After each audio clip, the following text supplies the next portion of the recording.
প্রকল্পের নাম তরুণের স্বপ্ন, আর সেখানে সরকারি অনুদানে দেয়া হয় ট্যাবের জন্য টাকা, আর সেই ট্যাবের টাকা জালিয়াতি। জেলায় জেলায় একের পর এক গ্রেফতারের পর এবার মূল চক্রী গ্রেফতার। মাঝি আলী হাই স্কুলের ভারপ্রাপ্ত প্রধান শিক্ষক মোহাম্মদ মুফতাজুল ইসলাম ওরফে জুয়েলকে গ্রেফতার করল পুলিশ। কথা বলবো, আমাদের সঙ্গে রয়েছেন আমাদের প্রতিনিধি ময়ূক ঠাকুর চক্রবর্তী। ময়ূক, কি জানা যাচ্ছে এই জুয়েলের সম্পর্কে? কেন তাকে মূল চক্রী বলছে পুলিশ? দেখো পাপিয়া, মাসখানেক আগে এই ট্যাব কাণ্ড নিয়ে গোটা রাজ্যে তোলপাড় পড়েছে। তরুণের স্বপ্ন প্রকল্পের এই ট্যাব, সেই ট্যাব নিয়ে একাধিক অভিযোগ রাজ্যের বিভিন্ন জায়গায়, বিভিন্ন থানায়, কলকাতা পুলিশ এরিয়াতে সেখানে জমা পড়ে। এবং আজকে যেটা জানা যাচ্ছে যে মোহাম্মদ মুফতাজুল ইসলাম এ হচ্ছে মাঝি আলী হাই স্কুলের টিচার ইনচার্জ। 2022 সালে উত্তর দিনাজপুরের চোপড়ার মাঝি আলী হাই স্কুলের যে প্রধান শিক্ষক তিনি রিটায়ার করেন। এরপরেই মোহাম্মদ মুফতাজুল ইসলাম সেই প্রধান শিক্ষকের দায়িত্বে ছিলেন। তাকে কিন্তু পুলিশ আধিকারিকরা অ্যারেস্ট করলেন এই ট্যাব কেসের। এবং যেটা পুলিশের তরফ থেকে বলা হচ্ছে যে মোহাম্মদ মুফতাজুল ইসলামই হচ্ছে প্রাইম অ্যাকিউজড, অর্থাৎ মূল চক্রী। ঘটনার পর নেপাল সীমান্তে পালিয়ে গেছিল এই অভিযুক্ত, এমনটাই পুলিশ সূত্রে দাবি। এবং তারপর আজকে সকালবেলা যখন চোপড়ার কোটগাছ এরিয়াতে তাকে দেখতে পাওয়া যায়, ইসলামপুর চোপড়ার সাইবার পিএস একটা কমপ্লেন হয়। তার ভিত্তিতে সারা রাজ্যের পুলিশ তো তদন্ত করছিলই, জেলা পুলিশও তদন্ত করছিল। কোটগাছ এরিয়াতে যখন তাকে দেখতে পাওয়া যায়, সেখান থেকে পুলিশ আধিকারিকরা তাকে ইন্টারসেপ্ট করেন। এবং পুলিশের তরফ থেকে যেটা দাবি করা হচ্ছে যে নিজের স্কুলের যে ট্যাবের পোর্টাল, যে তরুণের স্বপ্নের যে পোর্টাল, সেটা কিন্তু এই প্রধান শিক্ষক মোহাম্মদ মুফতাজুল ইসলাম একে নিজেই অপারেট করতো। এবং এই ট্যাব কেসে প্রাইম অ্যাকিউজড একে দীর্ঘদিন ধরে বিভিন্ন এজেন্সি, বিভিন্ন জেলা পুলিশ তারা খুঁজছিল।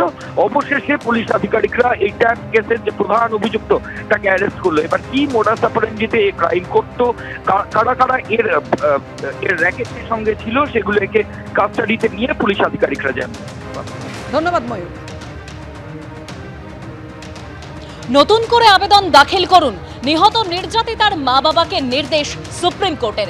এবং প্রধান বিচারপতি তিনি আরও বলেছেন যে নতুন করে আবেদনপত্র দাখিল করলে আপনাদের পক্ষে ভালো হবে। এই আবেদনপত্রে যা যা বক্তব্য আছে সেগুলো বিতর্কযোগ্য জানালেন সুপ্রিম কোর্টের প্রধান বিচারপতি। এবং যেখানে নির্যাতিতার পরিবারকে প্রধান বিচারপতি জানিয়েছেন যে আপনাদের পক্ষে নতুন করে আবেদনপত্র দাখিল করলে ভালো হবে, সব প্রশ্নের উত্তর আছে তাদের কাছে, আদালতে জানালেন সিবিআই এর আইনজীবী তুষার মেহতা। সরাসরি কথা বলবো, আমাদের প্রতিনিধি সৌভিক মজুমদার আমাদের সঙ্গে রয়েছেন। সৌভিক, আজকের এই শুনানিতে এই প্রশ্ন ওঠে যে মামলা হাইকোর্টে বিচারাধীন, তাহলে কি মামলা বন্ধ করে দেব, এই প্রশ্ন ওঠে আজ। সব মিলিয়ে কি হলো আজ সুপ্রিম কোর্টে? দেখো, সুপ্রিম কোর্টের এই যে বক্তব্য যে পরিবারের তরফ থেকে আগে যে আবেদন করা হয়েছিল সেই আবেদনকে প্রত্যাহার করে তারা যেন নতুন করে আবেদন করেন, এই যে পরামর্শ সুপ্রিম কোর্টের তরফ থেকে দেওয়া হয়েছে, তার কারণ হলো তুমি জানো যে শিয়ালদহ আদালতের তরফ থেকে যখন রায় ঘোষণা হয় বা শাস্তি ঘোষণা হয়, তার আগে পরিবারের তরফ থেকে এই আবেদন করা হয়েছিল। এবং সিবিআই এর বক্তব্য ছিল যে এখানে যে যে প্রশ্নের উত্তর পরিবারের তরফ থেকে করা হয়েছিল সেই প্রশ্নের উত্তর সিবিআই এর কাছে আছে এবং সিবিআই সেই সমস্ত প্রশ্নগুলো তারা অ্যাড্রেস করেছেন। ফলে সেই সমস্ত বিষয় নিয়ে এখন যদি নতুন করে প্রথম থেকে আবারও এই মামলা শুরু হয় এবং আলোচনা হয়, তাহলে আখেরে কিন্তু যিনি মূল অভিযুক্ত আছেন সেই সঞ্জয় রায়ের সুবিধা হবে, পরিবারের কোনো ধরনের সুবিধা হবে না, এই মর্মে সিবিআই এর তরফ থেকে সওয়াল করা হয়। এবং যার প্রেক্ষিতে মাননীয় সুপ্রিম কোর্টের প্রধান বিচারপতি তার বক্তব্য হচ্ছে সেই কারণেই পরিবারের তরফ থেকে এই মামলা তারা যেন প্রত্যাহার করে নেন এবং নতুন করে তারা যেন একটি আবেদনপত্র দাখিল করেন, যার ভিত্তিতে সুপ্রিম কোর্টে এই মামলার বিচার প্রক্রিয়া এগোতে পারে। তার কারণ পুরনো আবেদনের যে যে বিষয়গুলো রয়েছে, যে যে অভিযোগগুলো রয়েছে, সেই অভিযোগগুলো বিতর্কযোগ্য। তার কারণ হলো যে সিবিআই এর তরফ থেকে এটা নিয়ে একাধিক জায়গায় আপত্তি করা হচ্ছে বা সিবিআই এর তরফ থেকে অন্যান্য বক্তব্য উঠে আসছে। ফলে তো সেই সমস্ত অভিযোগের ক্ষেত্রে কিন্তু একটা বিতর্কযোগ্যতা রয়েছে এবং সেই কারণেই মাননীয় সুপ্রিম কোর্টের তরফ থেকে প্রধান বিচারপতির তরফ থেকে এই পরামর্শ দেওয়া হয়েছে।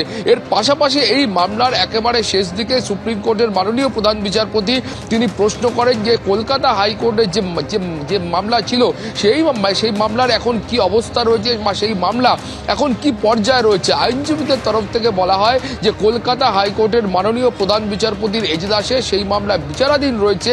এর প্রেক্ষিতেই সুপ্রিম কোর্টের মাননীয় প্রধান বিচারপতি বলেন যে তাহলে সুপ্রিম কোর্টের এই মুহূর্তে কি করণীয় আছে, যে সুপ্রিম কোর্টের যে মামলা এখনো চলছে সেই মামলা কি তারা বন্ধ করে দেবেন এবং পরবর্তী যে অভিযোগ রয়েছে সেই অভিযোগ শোনবার জন্য বা পরবর্তী পর্যায়ে নির্দেশের জন্য এই মামলা আবারও কলকাতা হাইকোর্টে ফেরানো হবে কিনা সেই প্রশ্নও কিন্তু তিনি করেন আইনজীবীদের উদ্দেশ্যে। ফলে সুপ্রিম কোর্টের তরফ থেকে এখনো পর্যন্ত সেই প্রশ্নের উত্তর তারা আজকেই চাই এই মর্মে কোনো তারা নির্দেশ দেননি মাননীয় বিচারপতিরা। তারা বলেছেন সময় নিয়ে আইনজীবীরা তারা এই প্রশ্নের উত্তর দিক এবং তারপরে সুপ্রিম কোর্টের তরফ থেকে পরবর্তী পদক্ষেপ গ্রহণ করা হবে এবং তারপরে পরিবারের তরফ থেকে এখন নতুন করে কি পদক্ষেপ গ্রহণ করা হয় সেটাও কিন্তু দেখার।